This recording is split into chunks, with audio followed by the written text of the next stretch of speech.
It's great to be here, and Secretary Gottlieb, I want to thank you so much for your leadership in helping the great state of Wisconsin continue to make strides in transportation. And to Congressman Pocan, I want to thank you so much for your leadership as we continue to work in Washington to create a better future for all Americans. I'm here today because Wisconsin is just another example around the country of places that need transportation investment, and where transportation investment is making a difference in the lives of Americans. Right now, if you look at this roadway, there are about 60,000 vehicles that cross this path every single day.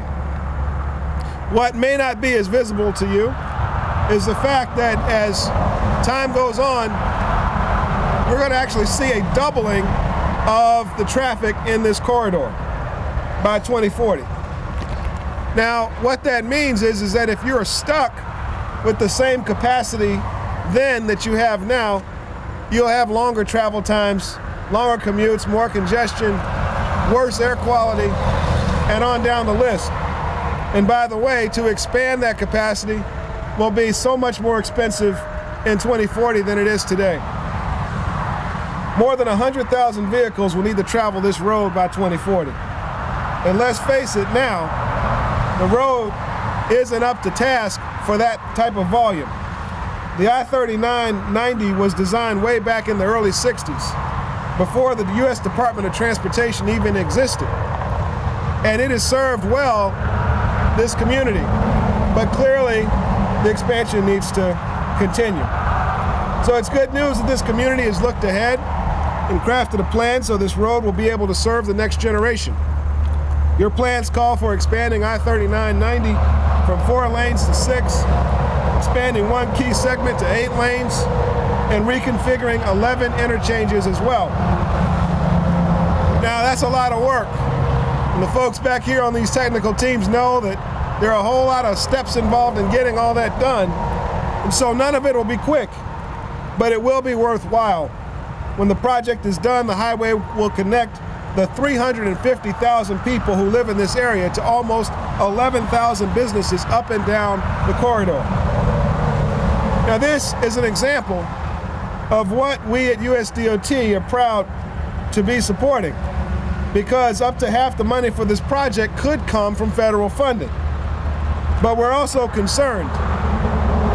We're concerned because Wisconsin is not alone when it comes to needing better infrastructure. And projects like this all across the country need to get done, and yet our ability to get those projects done is limited by funding challenges. Let me give you some perspective.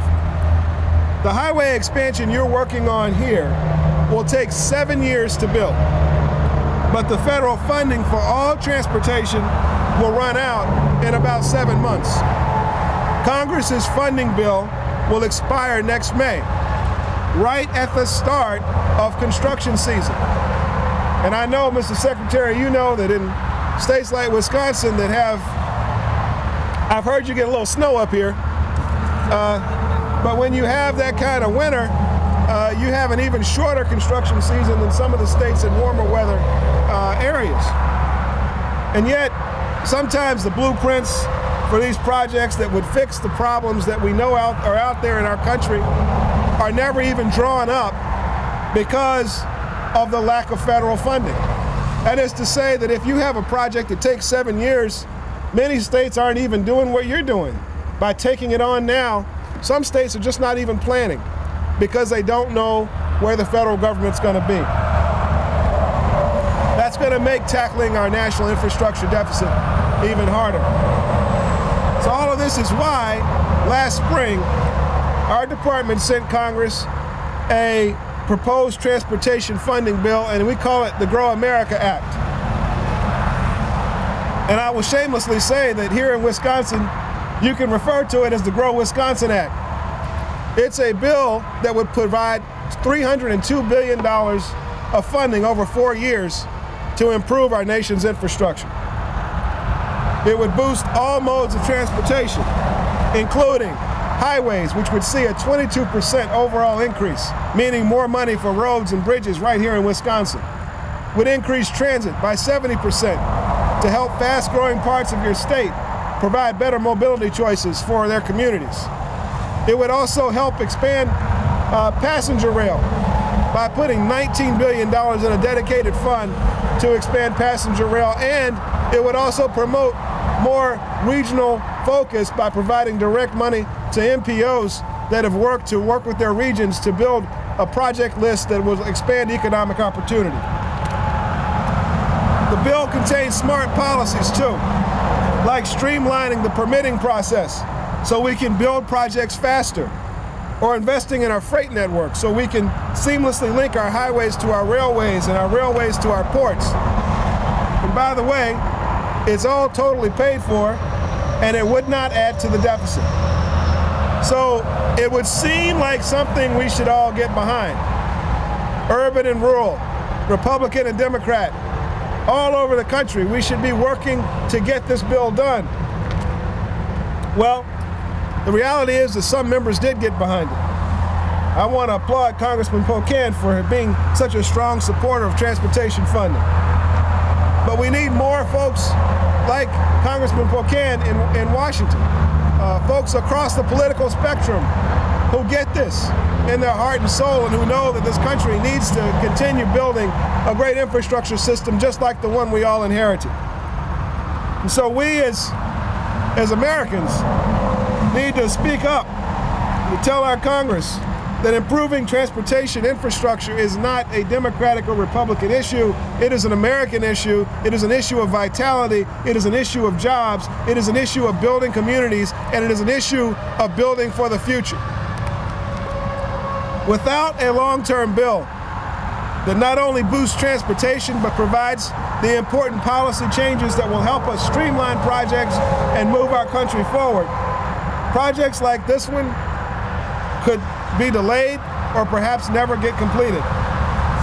The blueprints in some cases won't be drawn up, and the cranes and the bulldozers won't come, and the folks who are out there looking for work and who've been looking for work for months on end may not get those jobs.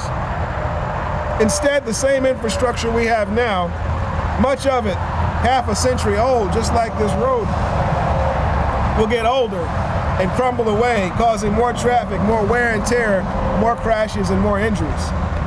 And so that's why I continue to urge Congress to pass the Grow Wisconsin Act, and why I'm continuing to ask for your help.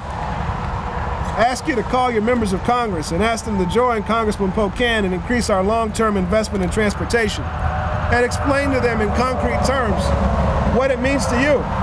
What does a faster commute on this highway mean to you? What does decreased congestion mean to you? What is a community in which you can move freely from work to play to home? What does it mean to you? Because our quality of life as a country is at stake. And it's a very important moment in time. We need a long-term bill, and we'll keep pushing, but we need the American public to push with us. Thank you so much. It's great to be with you.